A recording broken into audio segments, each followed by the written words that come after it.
So first, let's play defense. Second, let's make sure we continue to play offense because our goals are still there, right? 5 years out, 10 years out, 20 years out, we still have things that we want, and we can't be too afraid to continue to chase those. And the third piece I have is really around mindset. Let's take a breath. Let's zoom out a little bit.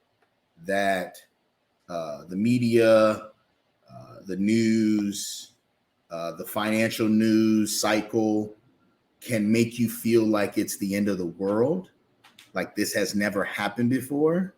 But typically it has happened before. And if we might have to go back 20 years, 30 years, 50 years, 100 years, right? A global pandemic, we might have to see what that looks like, but we can zoom out. It may not have happened in America before, but it may have happened in Britain, or it may have happened in parts of Europe So if we zoom out, this has happened before. And there are usually penalties for succumbing to the fear. And there are also usually privileges to staying on track.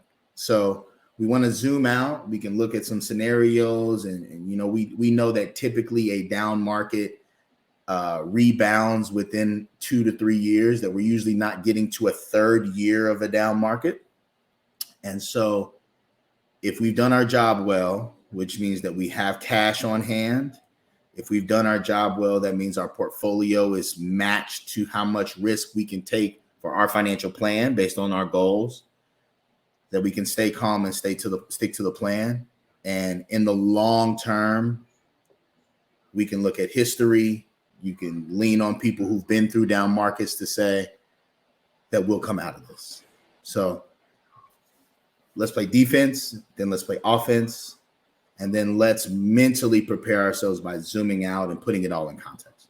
Being mentally prepared, I think, is also important to have the right mindset around what the expectations of the money are. So we're not using it until retirement or a later stage in life, one, but also the expectation of money's going to go up, but it's also going to go down. And so, one, you don't need it right away. And two, at some point between now and then, the money will go up and the money will go down. So just being aware of that, being prepared for that. It will go down. It will be uncomfortable, but we knew this was going to happen. So yeah, I do like expectations, and we can only be disappointed in life when life doesn't look like our expectations. And so we should only be afraid if we didn't expect down markets. So one of the stats that we talk about is usually 1 out of every 4 years, the market is down. That's like going back to 1926, that if you go, 74% of the time, the market is up from January 1 to December 31st. So that doesn't mean that in between there in July or in August or certain quarters aren't down. But from year to year, we've been up 3 out of every 4 years on average. That means that 1 out of every 4 years, you're going to feel a downturn, or your dollars are going to go back from when you wake up in January to when you wake up the next January. And we should be prepared for that. Once out of every 10 years, we have a 20% reduction, which is, a correction, a recession, a depression, however you say it.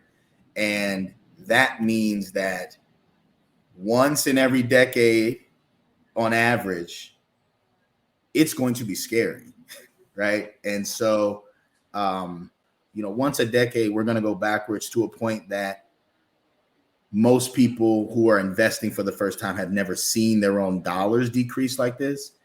But it's important to know that this is normal, right? Corrections are normal. So I agree. Expectations are a big deal.